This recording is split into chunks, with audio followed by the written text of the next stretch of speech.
कारण या ठिकाणी धुरळा भरपूर उडायला लागलाय आणि या ठिकाणी आयोजकांचं म्हणणं आहे मातीत तापल्यामुळे या ठिकाणी बैलाला थोडा पाय प्रॉब्लेम येतोय, त्याच्यामुळे या ठिकाणी थोडं थोडं पाणी मारलं जातंय। धुरळ्याच्या फुफड्याचं या ठिकाणी प्रमाण जास्त व्हायला लागलंय म्हणून या ठिकाणी थोडं पाणी मारलं जातं।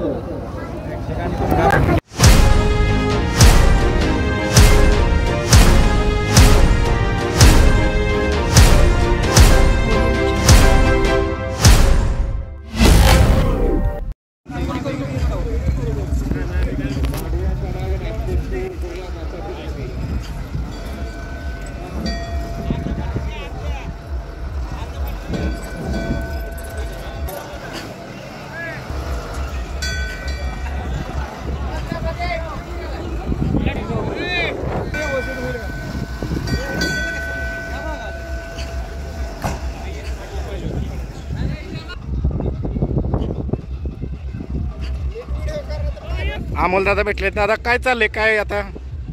आज या मैदानामध्ये आयोजकांनी संग्राम केसरी आणि जे धुरळा उडालतो त्यासाठी अग्निशामक दलाची गाडी तिथे आणून पाणी मारण्याचा उपक्रम त्यांनी सगळ्या बैलगाडी मालकांचा विचार किंवा बैलगाडीची सोय केलेली आहे। त्याबद्दल मी संग्राम केसरी माननीय संग्रामसिंह देशमुख भाऊ यांचं मी मनापासून आभार व्यक्त करतो, कारण का आज एवढं कोण करत नाही। बरोबर आहे, धुरळा भरपूर उडतोय, खूप धुरळा उडतोय, कारण का त्यासाठी त्यांनी एक नंबर असं नियोजन केलंय।